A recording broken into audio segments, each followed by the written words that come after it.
Hello friends.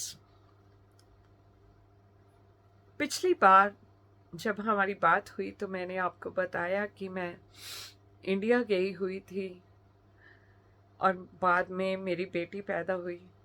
लेकिन उसमें एक बात बतानी मैं आपको भूल गई हूँ। जब मैं इंडिया से लौट के आई तो मुझे पता चला मेरे एक्स के पेरेंट्स वापस दुकान में आना शुरू हो गए थे जब मैं इंडिया गई हुई थी। उन्होंने घर में आके मेरा सारा सामान खोल खोल के सब कुछ देखा कि क्या है मेरे पास, कोई ऐसा उनको एविडेंस मिल जाए जो वो मेरे खिलाफ इस्तेमाल कर सकें। लेकिन कोई ऐसी बात थी ही नहीं, तो वो मेरे खिलाफ क्या यूज़ कर सकते? कहीं भी कोई भी ऐसी बात ही नहीं थी। लेकिन मुझे ये भी सुनने में आया जब मैं वापस आई कि मेरे एक्स ने अपनी शॉप बेच दी है और उसको हमें कुछ महीनों के बाद खाली करना है उस जगह को। तो सवाल ये पैदा हुआ कि मुझे बिना पूछे आपने वो दुकान बेच दी, कुछ सोचा नहीं कि एक बच्चा पहले है, एक और आने वाला है, तो हम लोगों ने जाना कहाँ है? और वो तो खुद एजुकेटेड है ही नहीं, धोखे से शादी की है। तो अब आगे क्या क्या होगा? तो मेरे एक्स इन लॉज ने कहा आप अपने रहने का कहीं भी कर लीजिए। उनका अपना घर था, बड़ा घर था, चाहते तो साथ रख सकते थे, लेकिन उन्होंने कहा नहीं, आप अपने लिए कोई जगह देख लीजिए। तो मैंने अपने एक्स हस्बैंड से बोला कि चलिए हम लोग चल के कोई जगह देखते हैं और ये दुकान जो बेच के इसका पैसा हमें मिलना है, हम उसका डिपॉजिट दे के हम अपना घर खरीद सकते हैं। क्योंकि मकान तो यहाँ सबके मॉर्गेज पे होते हैं, कुछ डिपॉजिट दिया जाता है और बाकी की किश्तें होती हैं 30 साल के लिए, जितना आप चाहें, मैक्सिमम 30 साल की सबके घरों की होती है।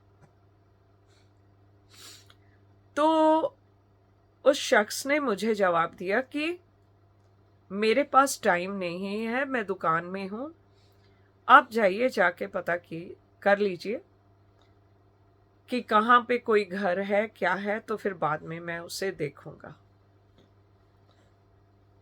तो ये करते करते अब मैं, एक बच्चा 3.5 साल, 3.25 साल का है, दूसरा बच्चा एनी टाइम आ सकता है, तो ऐसे में मैं कहाँ जाके घर ढूंढूं? ये करते करते कुछ महीने बीत गए, घर नहीं मिला और दुकान को देने का टाइम आ गया। और मैं 9 मंथ्स प्रेगनेंसी में 24-24 सोडे की बोतलों की क्रेड उठा उठा के दुकान में एक जगह से दूसरी जगह रख रही थी। मैंने अपनी मदर को वहाँ बुला लिया था अपनी हेल्प के लिए इंडिया से, क्योंकि मदर इन लॉ तो आती नहीं थी, तो मदर को बुला लिया था कि आप आके मेरे साथ बड़े बेटे को देख लेना जब मैं हॉस्पिटल जाऊं। तो मेरे मदर मेरे साथ थे, घर में खाना वाना वो बना देते थे और मैं दुकान में एंड तक काम करती थी, लास्ट डे तक जब मेरी बेटी पैदा हुई। कहीं पे कोई घर नहीं देखा हुआ था और बेटी के पैदा होने से 1-2 दिन पहले ही मैंने जाके कहीं पे किराए के घर का पता किया कि अब तो दुकान छोड़नी है, घर छोड़ना है, कहाँ रहेंगे। और मेरे एक्स हस्बैंड ने कह दिया था आप जाके घर कहीं भी ढूंढ लीजिए, पहले हम किराए पे ले लेंगे, बाद में दूसरा ले लेंगे। तो मैंने किराए पे एक घर ढूंढ लिया और सोचा कि जब दुकान छोड़नी है हम लोग सामान उठा के वहां चले जाएंगे। बेटी पैदा हुई, एक दिन मैं हॉस्पिटल रही, घर वापस आई,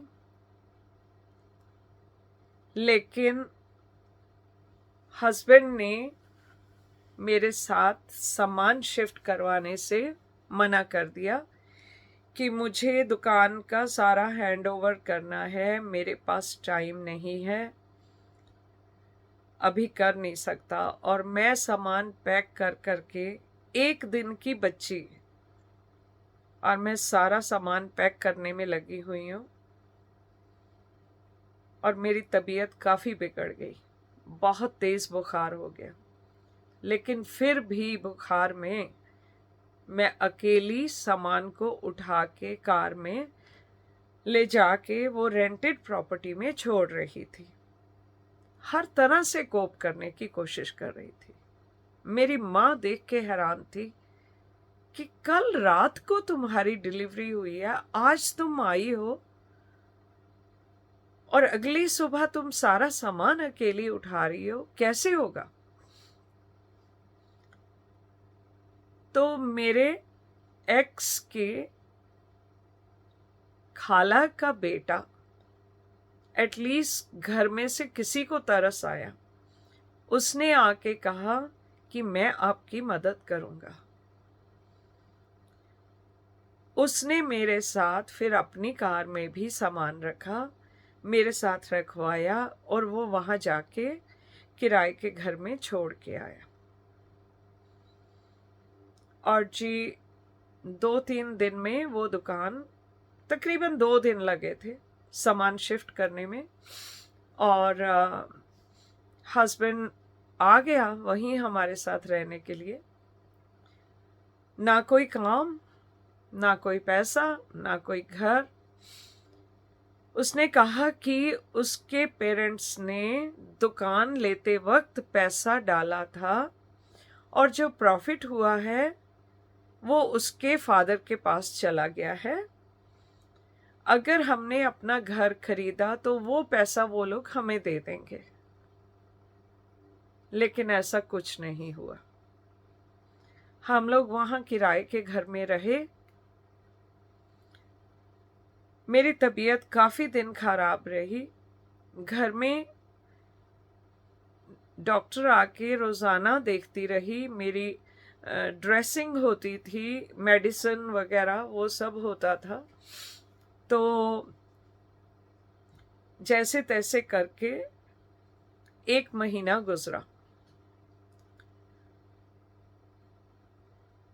और 1 महीने में उस आदमी ने हमें इतना तंग किया, इतना तंग किया, कोई पैसा नहीं, कोई काम नहीं। उसकी माँ ने उसे सिखाया कि तूने सारी उम्र काम किया है, अब तू जॉब नहीं कर तो गवर्नमेंट से पैसे क्लेम कर, अनएम्प्लॉयमेंट के पैसे क्लेम कर। और करते करते सर्दियां आ गई थी, बाहर इतनी ज्यादा स्नो पड़ी हुई थी और ऐसे ही बस थोड़े थोड़े पैसे में गुजारा होता था। एक दिन मैंने उनसे, बड़े बेटे का बर्थडे था, वो बाहर जाने लगा, तो मैंने कहा शाम को आते वक्त बेटे के लिए केक ले आइए और उसका बर्थडे का कार्ड ले आना। शाम को क्या हुआ, वो आया हाथ में अपनी अल्कोहल के 4 कैन पकड़े हुए, और ना बेटे का कार्ड ना बेटे का केक। और उस रोज हमारा बहुत झगड़ा हुआ कि बेटा तो तुम्हारा है, बच्चे तो तुम्हारे हैं, कम से कम तुम उनका तो ख्याल करो, अपना तुम्हें पता है, लेकिन तुमने बच्चों के लिए कुछ नहीं किया। मैंने अब शैतानी क्या की, वो रात को दूसरे कमरे में जब सोने गया तो मैंने कहा मैं बाहर से इसको कमरे को बंद कर रही हूँ, मैं सुबह तभी खोलूंगी जब तुम्हारे माँ बाप आएंगे। फैसला हमारा होना चाहिए अब। तो मैंने ऐसे किया, लेकिन मेरी माँ ने मुझे गुस्सा किया और उन्होंने बोला ऐसे नहीं करते हैं, ये गलत बात है, और उन्होंने दरवाजे को खोल दिया। सुबह अभी हम लोग सोए हुए थे, तो वो उठ के कब चले गए, किस वक्त चले गए, कहाँ गए, हमें कुछ पता नहीं था। जब सुबह उठे तो देखा कमरा खुला हुआ है, लेकिन मेरे एक्स हस्बैंड वहां नहीं है। और मैंने सोचा ऐसे ही गया होगा कहीं घूमने वूमने, आ जाएगा अभी वापस। जब दोपहर का वक्त हो गया, नहीं आए, तो हमें समझ नहीं आ रही कि हम क्या करें। इतने में मुझे उनके एक रिश्तेदार का फोन आया। मेरे फादर इन लॉ ने तब तक अपनी एक दुकान ले ली थी, और मेरे mother in law father in law उस दुकान में काम करते थे।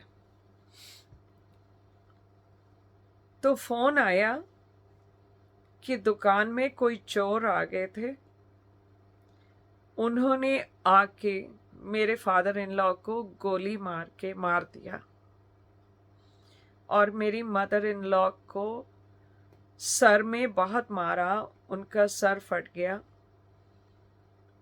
और उनको भी हॉस्पिटल ले जाया गया, लेकिन फादर इन लॉ की वहीं डेथ हो गई।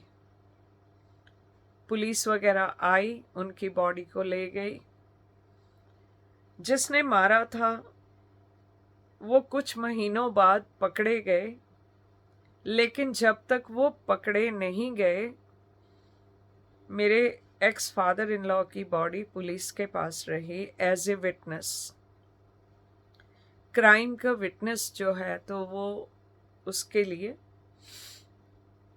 बाद में वो लड़के जिन्होंने किया था, 3 कोई ब्रिटिश लोग थे जिन्होंने ये बात की, लेकिन उस वक्त तक मेरे ससुराल वाले सबके सब मेरे खिलाफ हो चुके थे। उनका कहना था कि मैंने ही बुरा किया है, इसलिए उनके घर में ये हादसा हुआ है। पूरी प्रेगनेंसी अकेले काटी, बच्ची को अकेले जन्म दिया, अकेले घर शिफ्ट किया, लेकिन कसूर सब मेरा था जो उनके घर में डेथ हुई। आप बताइए, क्या वो लोग सच थे और मैं गलत? तो उस दिन के बाद मेरे एक्स हस्बैंड ने डिसाइड किया वो मेरे पास आके नहीं रहेंगे।